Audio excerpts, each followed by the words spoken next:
একটি মেয়ের গর্ভের সন্তানের 3 মাস হওয়ার আগেই গর্ভের বাচ্চা নষ্ট করে ফেলে, তাহলে কি সে গুনাহ? আমার ভাতিজা আমাকে ছোট আব্বু বলে ডাকে, এতে কোনো সমস্যা হবে কিনা? মেয়েদের মাসের একটা নির্দিষ্ট সময় নামাজ পড়তে হয় না, ওই সময় কি নখে নীল পালিশ লাগাতে পারবে? কেউ যদি ঢিলা কুলুপ না করে অজু করে তাহলে কি তার অজু হবে? আমি একজনের কাছ থেকে কিছু টাকা ধার নিয়েছিলাম, তার সাথে আমার যোগাযোগ নেই, যোগাযোগ কোনোভাবেই আর করা সম্ভব নয়। এখন আমি কি করতে পারি? পরিবারের সদস্যদের সঙ্গে শান্তি বজায় রাখার জন্য ছোট ছোট মিথ্যা বলা যাবে কিনা? নামাজে সিজদা করতে গেলে ছোট বাচ্চা সিজদার জায়গায় বসে থাকলে কোথায় সিজদা দিবে? এবাদত ইসলাম আপনি লিখেছেন অজু করে আয়না দেখলে অজু ভেঙে যায় না, এতে কোনো অজু ভাঙে না। বিথি রহমান আপনি লিখেছেন নামাজের সিজদা করতে গেলে ছোট বাচ্চা সিজদার জায়গায় বসে থাকলে কোথায় সিজদা দিব? সেক্ষেত্রে একটু ডানে বামে আপনি সরে সিজদা করতে পারেন, তাতে কোনো অসুবিধা হবে না। একটু এক কদম ডানে সরে গেলেন বা এক কদম বামে সরে গেলেন কিংবা এক কদম পেছে সরে গেলেন, কোনো অসুবিধা নেই। আর যদি কোনোই জায়গা না থাকে তাহলে এক হাতে আলতো করে বাচ্চাকে একটু সরিয়ে তারপর আপনি সিজদা করতে পারেন, কোনো অসুবিধা নেই। এরপরে চামেলি খাতুন আপনি লিখেছেন পরিবারের সদস্যদের সঙ্গে শান্তি বজায় রাখার জন্য ছোট ছোট মিথ্যা বলা যাবে কিনা? ছোট ছোট মিথ্যা আর বড় বড় মিথ্যা, মিথ্যা সর্বাবস্থায় ঘৃণিত এবং জঘন্য অপরাধ, এটি মৌলিকভাবে করা যাবে না। তবে দুজনের মধ্যকার বিবাদ মেটাবার জন্য যদি মিথ্যা বলতে হয়, একজনের কাছে গিয়ে অন্যজনের ব্যাপারে ইতিবাচক কথা, এমন কোনো কথা বলা যাতে করে তাদের মধ্যে সম্পর্কটা জোড়া লাগে, তো সেটাকে শরিয়া জায়েজ রেখেছে। পরিবারের সদস্যদের মধ্যে যদি এরকম কোনো পরিস্থিতি তৈরি হয় তাহলে সেক্ষেত্রে ওই ধরনের মিথ্যা কথা বলা জায়েজ আছে। এছাড়া আপনি খেয়াল খুশি মতো আপনি মিথ্যা বললেন পরিবারের সদস্যদের মধ্যে তথাগত শান্তি বজায় রাখার জন্য, এটি জায়েজ নয়। বরং সত্যবাদিতার অভ্যাস আমাদের মধ্যে গড়ে তুলতে হবে। মিথ্যা আজ আমাদের রন্ধ্রে রন্ধ্রে ঢুকে গেছে, যার কারণে আমরা আমাদের কেনাকাটা, আমাদের কাজকাম, আমাদের শিক্ষা জীবন, আমাদের শিক্ষকতার জীবন, আমাদের কর্মজীবন, আমাদের জীবনের প্রতিটা ক্ষেত্রে আজ মিথ্যার সয়লাভ হয়ে গেছে। এই জায়গায় পরিবারের শান্তি বজায় রাখার নাম দিয়ে আবার তথাকথিত ছোট ছোট মিথ্যা বলার বিষয়টি কখনো অনুমোদিত হতে পারে না। আব্দুল করিম পাটোয়ারি লিখেছেন ফরজ নামাজ শেষে বৈঠকে দুরূদ শরীফ পড়া শেষ করার পূর্বেই ইমাম সালাম ফিরিয়ে ফেললেন, সেক্ষেত্রে আমার করণীয় কি? ফরজ নামাজের শেষ বৈঠকে ইমাম আপনার দুরূদ শেষ করার আগে যদি সালাম ফিরিয়ে ফেলেন তাহলে আপনি খুব দ্রুততার সাথে দুরূদ শেষ করবেন। আর যদি দুরূদ শেষ করতে অনেক দেরি হয় তাহলে সেক্ষেত্রে কোনো একটা স্টেশনে দাঁড়িয়ে সালাম ফিরিয়ে ফেলবেন, আপনার সালাত হয়ে যাবে ইনশাআল্লাহ। অর্থাৎ যে কোনো একটা জায়গায় অর্থবহ হয়, যেমন আল্লাহুম্মা সাল্লি আলা মুহাম্মাদ ওয়া আলা আলি মুহাম্মাদ শেষ করলেন, পরে আপনি সালাম ফিরিয়ে ফেললেন, কারণ এখানে একটা অর্থবহ বাক্য হয়ে গেল। আর যদি শেষের দিকে থাকেন তাহলে দ্রুততার সাথে শেষ করে তারপর আপনি সালাম ফিরিয়ে ফেলবেন। আফসানা শারমিন রোশনি আপনি লিখেছেন আমার ছেলে 5 দিনের হায়াত নিয়ে দুনিয়াতে এসেছিল, আমার সন্তানকে আমার জন্য সুপারিশ করবে আল্লাহর কাছে? বল আপনার সন্তান আল্লাহর কাছে ইনশাআল্লাহ বিদিন আপনার জান্নাতের পথকে সুগম করবে কিয়ামতের ময়দানে, এবং এ ধরনের সন্তান বাবা মার জন্য জান্নাতে অপেক্ষা করবে, এরকম বিভিন্ন বর্ণনা পাওয়া যায়। যদি আপনি সবর করতে পারেন আল্লাহ তাআলা আপনাকে সবর করার তৌফিক দান করুন এবং উত্তম বিনিময় দান করুন।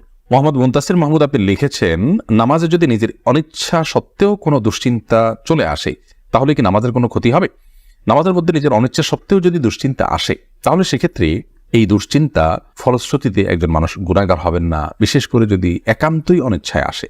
কিন্তু সেটাকে যদি কন্টিনিউ করতে থাকেন তিনি, অর্থাৎ ভাবতেই থাকেন, ধরুন দুনিয়ার কোনো বিষয় মনে পড়লো আপনার জন্য যেটা দুশ্চিন্তার, এরপর ওইটা নিয়ে আপনি নামাজের মধ্যে ভাবতেই থাকলেন, তাহলে সেটা অবশ্যই আপনার জন্য গুনাহের বিষয় হবে এবং নামাজের আপনার যে প্রাণ সেটাকে নষ্ট করবে।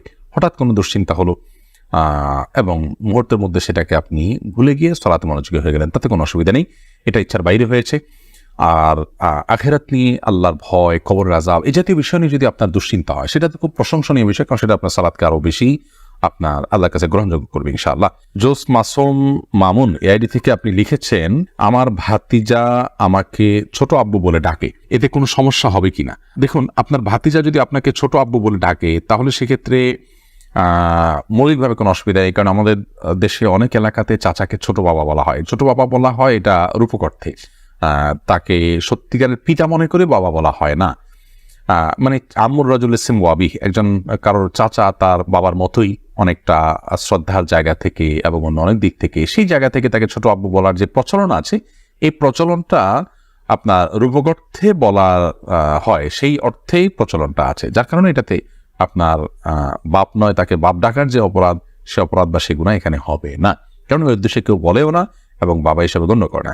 হাবিব রাজ আপনি লিখেছেন আমার মামাতো বোন আমার বয়সে 5 মাসের বড়, আমি কি তাকে বিয়ে করতে পারবো? দেখুন, যিনি বয়সে বড় তার সাথে বিবাহ বন্ধনে আবদ্ধ হওয়া মৌলিকভাবে জায়েজ আছে, এটি কোনো নাজায়েজ বা হারাম কোনো বিষয় নয়।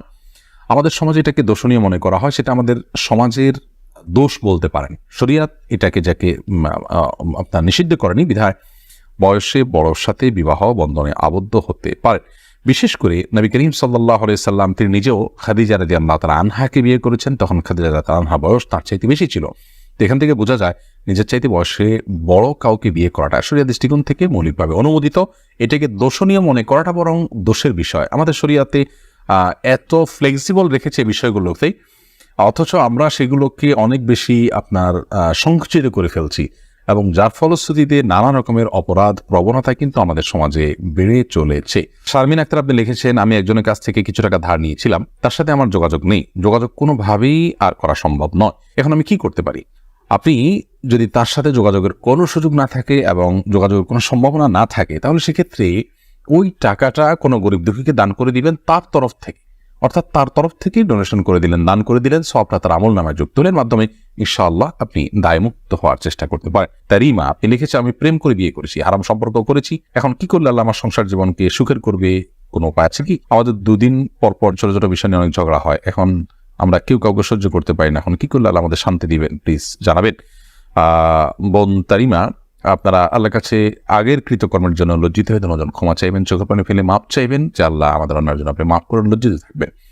এর পাশাপাশি সুখী দাম্পত্য জীবনের জন্য আল্লাহর কাছে বিশেষভাবে দোয়া করবেন, সেই সাথে সুখী দাম্পত্যের জন্য যে আমলগুলো আছে সেগুলো করবেন, সবর এটার কসরত করবেন, যে ধৈর্য ধরে ধৈর্যের পাহাড় হওয়ার চেষ্টা করবেন, ইনশাআল্লাহ আল্লাহ তাআলা আপনাদেরকে সুখী করবেন।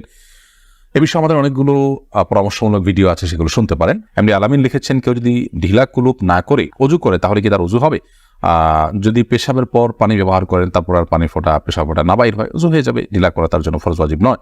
আর যদি আশঙ্কা থাকে তাহলে সেক্ষেত্রে আশঙ্কা দূর করা পর্যন্ত তিনি অপেক্ষা করা বা যেভাবে হোক এটা করা উচিত। তবে ঢিলা কুলুপ না করে পানি ব্যবহার করলেও পবিত্র হয়ে যাবেন, অজু করলে নামাজ হয়ে যাবে। আরফাত ফারজান আপনি লিখেছেন, আমি নামাজ পড়ার সময় আমার ছোট বাচ্চা নামাজের সামনে হাঁটাহাঁটি করে, এদিকে ওর বা আমার কোনো গুণ হবে না, এতে গুণ হবে না। মাইদুল ইসলাম সুবর্ণ আপনি লিখেছেন, একটি মেয়ের গর্ভের সন্তানের 3 মাস হওয়ার আগেই গর্ভের বাচ্চা নষ্ট করে ফেলে, তাহলে কি সে গুনাহগার হবে? গর্ভের বাচ্চা নষ্ট করা সর্বাবস্থায় অপরাধের কথা, কিন্তু যদি সন্তানের মধ্যে হার্টবিট বা প্রাণ সঞ্চারিত হওয়ার আগেই আপনার কোনো এমন ওজরের ভিত্তিতে সেটি নষ্ট করা হয় যে ওজরটি শরিয়া গ্রাহ্য, যেমন তার ফলশ্রুতিতে মার শরীর বা জীবনের মধ্যে হুমকি আছে, বা বড় কোনো বিপদ হতে পারে, বা বড় কোনো সমস্যা আছে, এরকম কোনো ওজরের ভিত্তিতে যদি এটা করে, তাহলে সেটা ক্ষেত্র বিশেষে ওজরের উপর নির্ভর করে সেটা জায়েজ হতে পারে। আর এমনিতে মনে চাইলো আর সন্তান নষ্ট করে ফেললো সামান্য ঠনক অজুহাতের ভিত্তিতে, এটি জায়েজ হবে না, এর ফলশ্রুতিতে মানুষ গুনাহগার হবে। আপনি লিখেছেন, মেয়েদের মাসের একটা নির্দিষ্ট সময় নামাজ পড়তে হয় না, ওই সময় কি নখে নেল পালিশ লাগাতে পারবে? হ্যাঁ, ওই সময় নখে নেল পালিশ লাগাতে পারেন। মাসিকের সময়তে যেহেতু আপনার সালাত নেই, অতএব নেল পালিশ আপনি ব্যবহার করলেন, আপনার ওযু করার প্রয়োজনীয়তা নেই, আপনি এটা করতে পারেন। এরপর যখন পবিত্র হবেন তখন আপনি সেখান থেকে নেল পালিশগুলোকে রিমুভ করে আপনি ওযু করে নামাজ পড়লেন, এটা জায়েজ আছে, কোনো অসুবিধা নেই।